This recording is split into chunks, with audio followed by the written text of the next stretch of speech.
Hey everybody, welcome back to AutoKnerd. My name is Andrew Sardone. I'm going to be your host for today. So today we're going to be talking about tech. Now I'm going to start off with some of the more basic items and how they came about. So I'm going to throw a little bit of history in there. I'm going to throw some tech in there. I'm going to throw how some of the stuff works in there. And the reason for this is that if you're a sales consultant, manager, or an owner that happens to hit the sales floor every so often, because why not, right? We got to go back to our roots every so often to just go ahead and stretch our arms and go, we still got it. Now, with this, a well-rounded bit of knowledge when it comes to even the most basic of technologies could make you a weapon on the showroom floor. And so that's really why I'm going to go ahead and give you a little bit of history, a little bit of how it works, and a little bit of how to sell it along the way, right? So we're going to do this with a lot of technologies over the next two podcasts, just to give us a good look at, okay, so this is what it is. And when I explain it to a customer, here's how to get them to absorb the information a little bit better. So that's what we're covering today.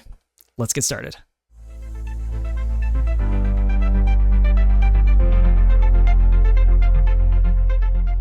So this one I really kind of struggled with where to start because I've been in this business so long, and a big part of my job is to do a lot of research to make sure that I know what direction some of these things are going in.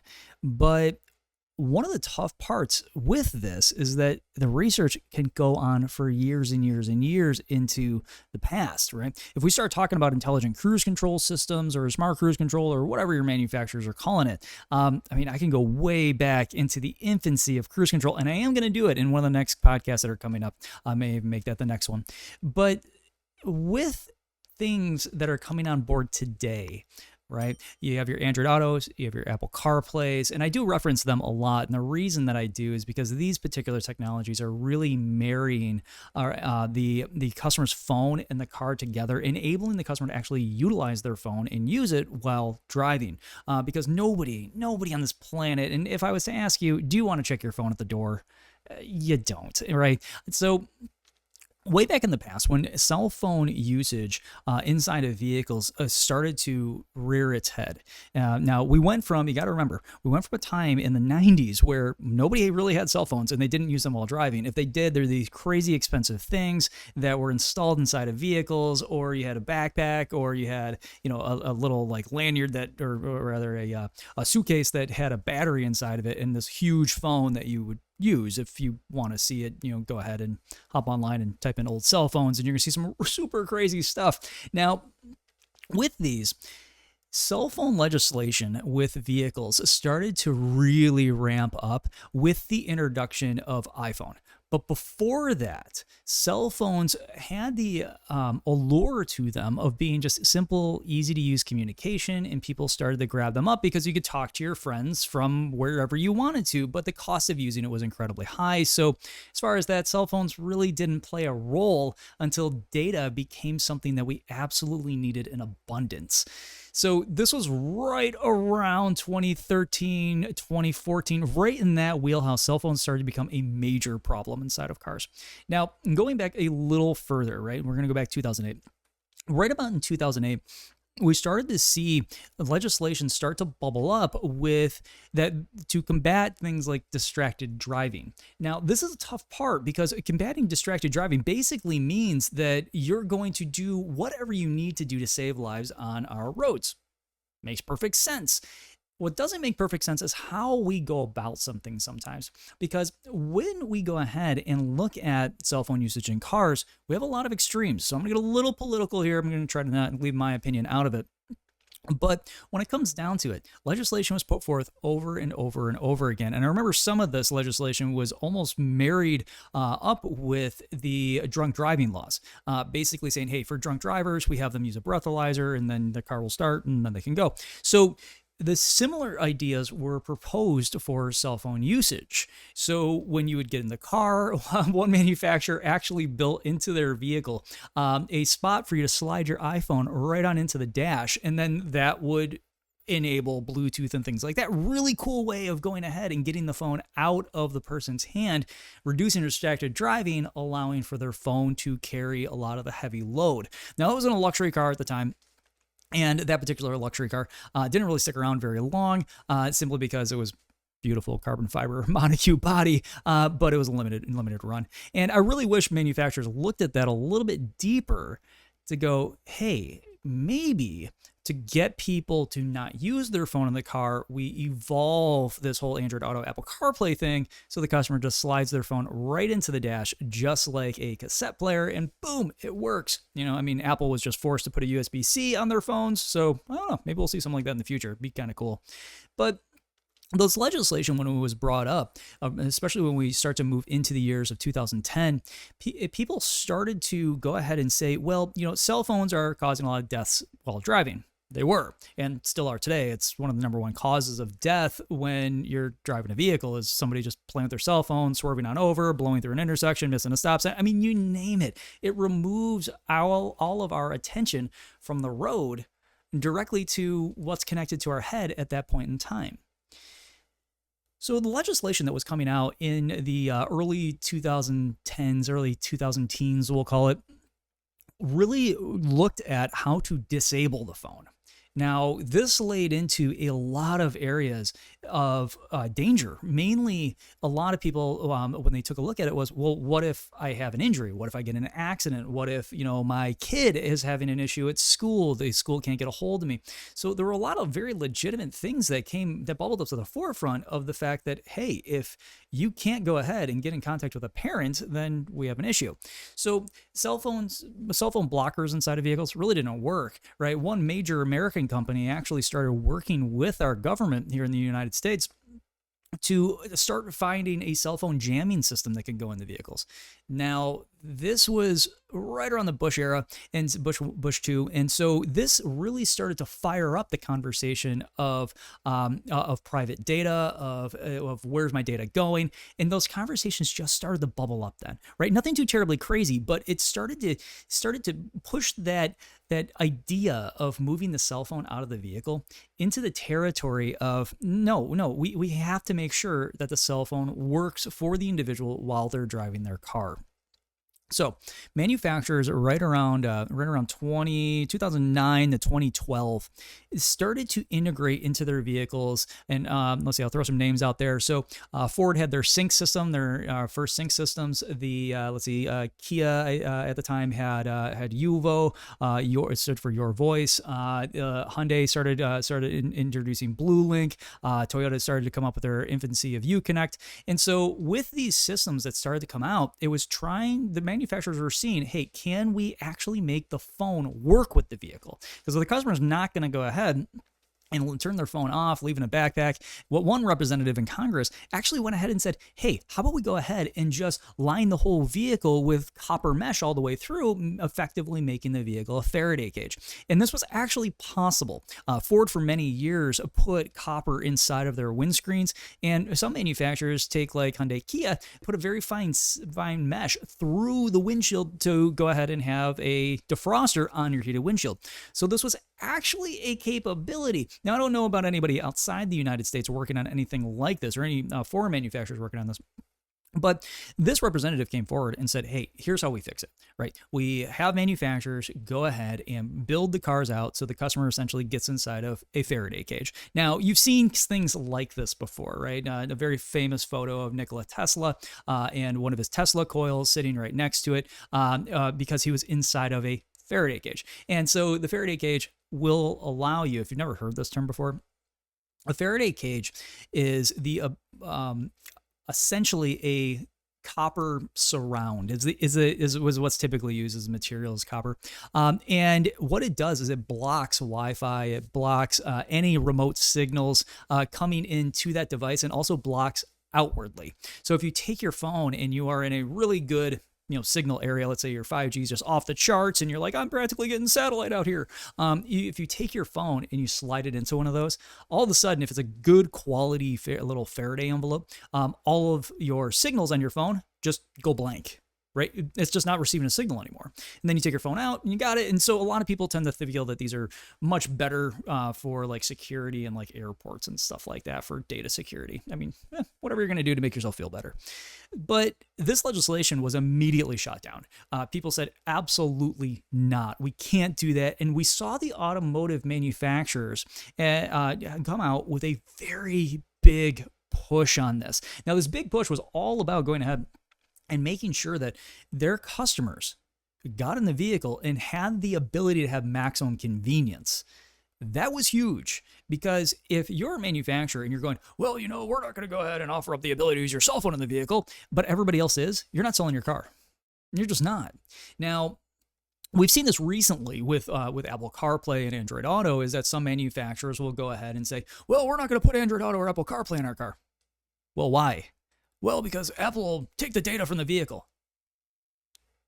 And what are they going to do? They can't even manufacture a car over there, right? I mean, honestly, and I don't blame them. If Tim Cook went ahead and said, yes, we're going to manufacture a vehicle, here come the service stations, here come the dealership. I mean, it is a huge mental mess when it does come to firing up an auto brand, if you're a large tech manufacturer. So I don't blame them at all for delaying Apple Car a billion years and killing the program and maybe bringing it back, and we really don't know where it sits right now.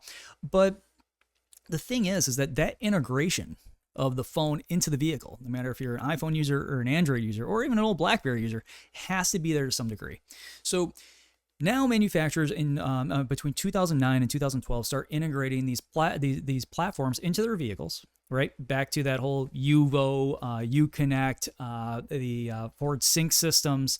Those systems enabled the car to take Bluetooth and then attach voice commands to it. The answer was, at the time, is that, hey, if you got a flip phone and you're coming to the vehicle, your phone really can't do too much more anyways than make some just very basic text messages, and then also simply go ahead and make phone calls, and that's pretty much it, right? Apps weren't really a thing then.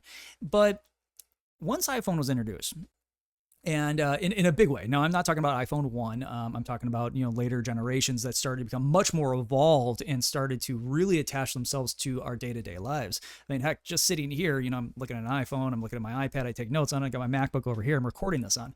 So, these things tend to latch onto us, and we need them to do what we do day to day.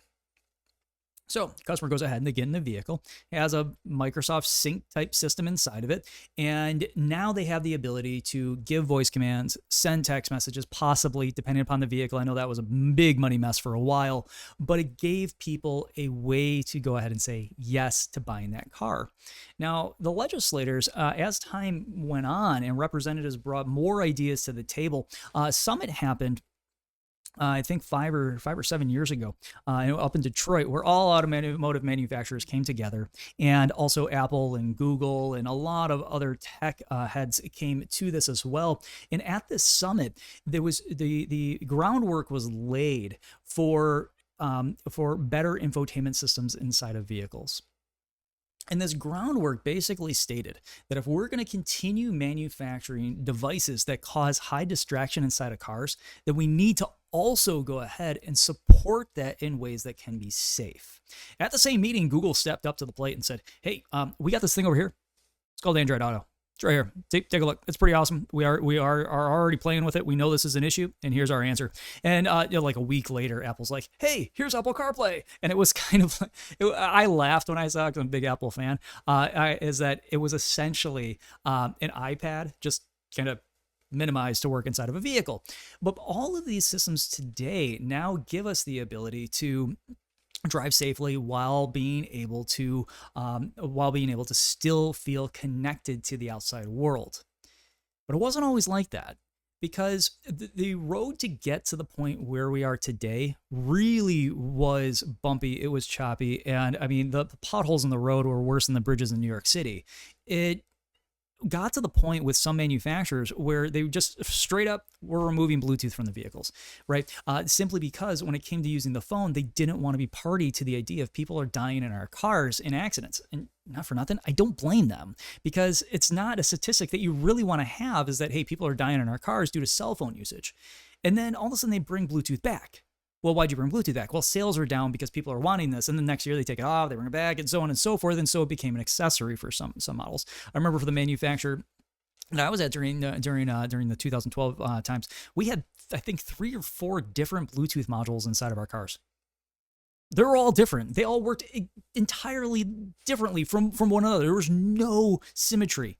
And the reason that we did that at that manufacturer was to figure out how people interacted with vehicles, right? 2 of them were absolutely terrible, and 2 of them were really, really good. And as time progressed, we ended up selecting one and evolving it into what it is today. But when you look at the whole industry handles the tech differently. And when you start to look at how exactly people interact with their cell phones, you start to realize that the cell phone is far more important than simply going ahead and being an outwardly connected device. Your cell phone will go ahead now when you're inside the vehicles and enact things like streaming audio and things like navigation. And, you've heard me say a lot of this in the past, is that if you have somebody coming on into your dealership and they sit down in front of you and they're like, hey, I hate technology, right? I'm this old timer. I just upgraded to this iPhone and I know how to use the green buttons on it, and that's pretty much it. Do you use Maps ever? Oh, I use Maps all the time. Okay, so you know at least 3 buttons that are on there. Yeah, we're good with that. Okay, 3 buttons. That's all I need. So how about I show you this car real quick? Oh my gosh, the screen inside of that is so intimidating. Okay, cool. I'm not gonna play the 11-year-old for you. At least I'm gonna try to avoid that and give you the 11-year-old giving instructions to their grandparent on how to use technology. So I'm gonna try to avoid that by teaching you what you already know, utilizing the customer's bedrock information. And we gain this through needs assessment, right? How much tech do you know? Well, I'm really good with tech. Awesome. If you're really good with tech, let me show you something cool and you'll be off to the races, right? Push the buttons, pull the levers. You're going to be crazy excited because you see all the, fun colors inside the car. But if you have somebody that's not up to speed with technology, or somebody that is like a middle of the road type person, the middle of the road type person will have a lot of questions and they'll seem a little annoying when they ask them because there'll be a lot of questions, but they're trying to evolve their understanding. You'll notice that they won't double back on their questions though. They will ask you a question. Once they have the answer, they tend to move forward because they get technology, but they're not absorbed in it. Now, when you have somebody that is what I like to call technologically deficient and they just got their iPhone, they just purchased their Android and they know how to use 3 buttons, the green one, the maps, and the text messenger, well, take them out to the vehicle. Plug the phone on in. If it's a tethered system, if it's a wireless system, bonus. Set up Bluetooth and get that thing working. Once they see those icons on the dash, all the rest of your manufacturer's radio system, to them, is extra. It's not worthless, it has its spot. But when they look at this, the canned navigation system that's on the car, they don't even want to look at because when we've all seen it, you take an old timer, you put them behind the wheel, you fire up navigation and tell them to go ahead and find something, and they'll look at the thing as though it's like the latest and greatest operating system in like beta 1, and they'll be going, I have no idea what to do with this. So you got to find that bedrock. You have to figure out where to start. Because as time's progressed, a lot of individuals have followed that trend, right? We followed that trend of upgrading, and tech isn't an issue for us. But when you do have those people, what do you use on your phone? I'm going to show it to you on the car. I'm going to show you how easy this is to use. So a couple tips for you. When you are going out to a vehicle, do a little bit of prep, okay? The prep looks like this.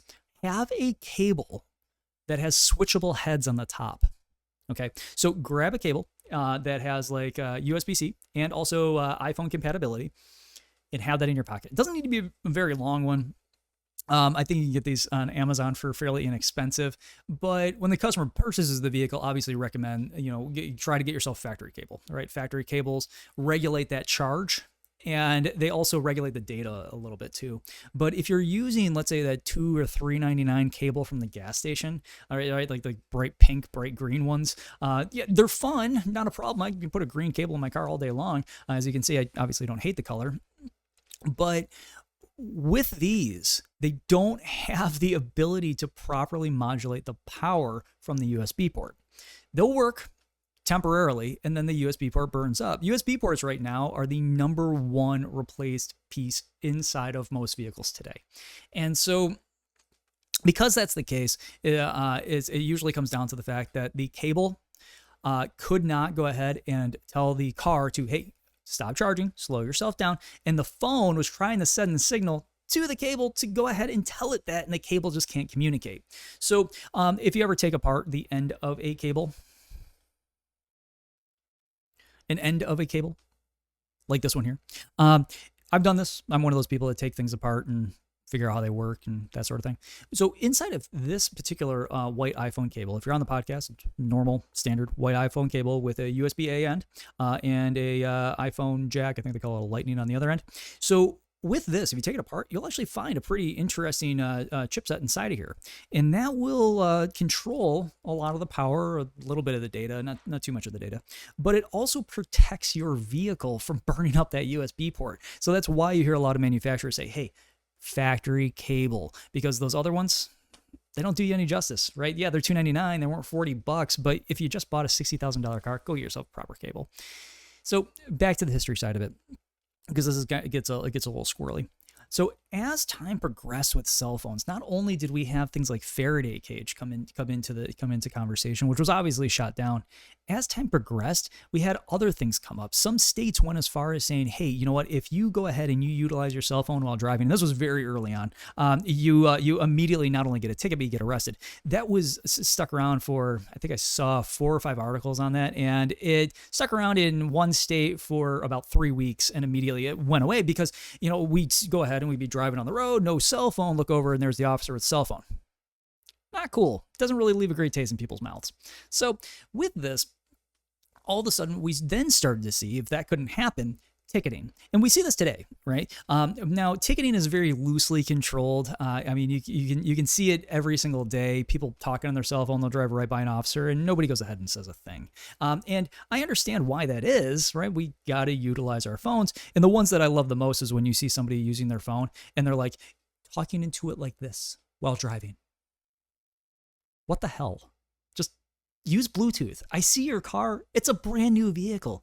Pair up the freaking Bluetooth. Because here's the deal. If you're holding your phone out like this, your distraction amount is just about the same as if you put it right up to your head, right? Also, Apple, fix your mouse. Seriously. That's your power port on the bottom?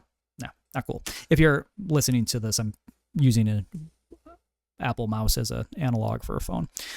But with these items, by making the interior of the car more enjoyable, by going ahead and making it more convenient, by offering up higher value, as consultants, we have the ability to show this value to the customer and say, hey, listen, here's what this car has to offer.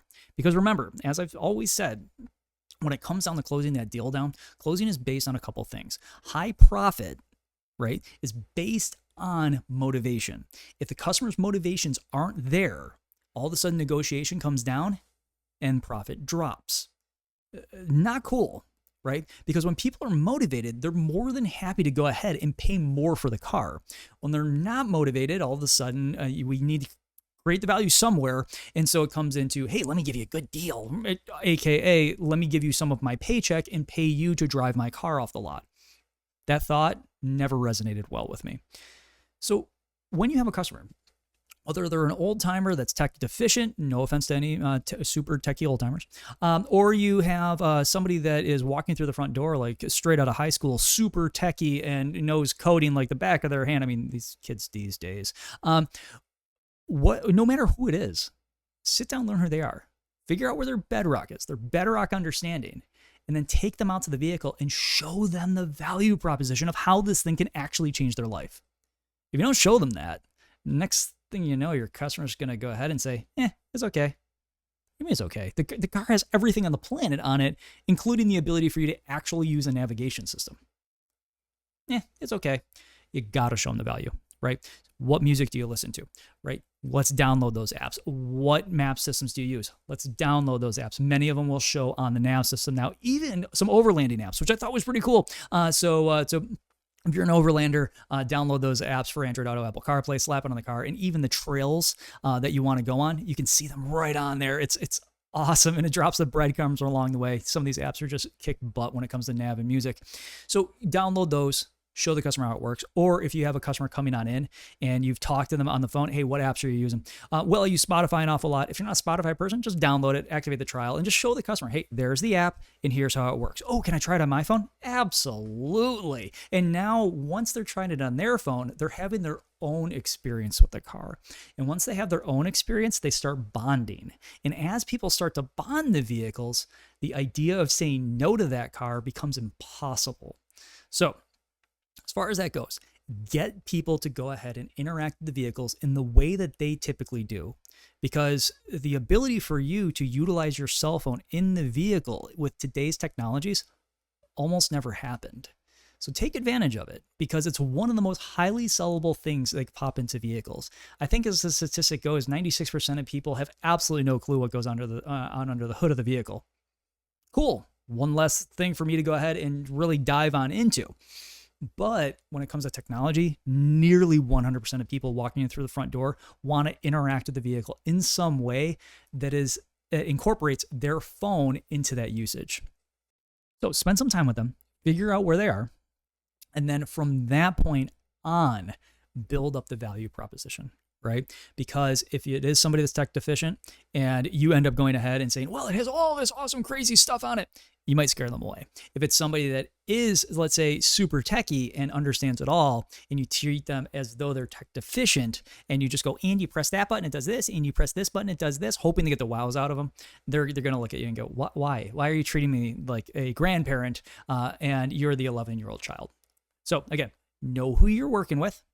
And then after you know who you're working with, start to go ahead and sell it, right? Bump up that value to go ahead and get the customer to enjoy the car, bond with it, and then be motivated. And next thing you know, your profit margins are going to increase simply because the customer now has a stronger reason to say yes.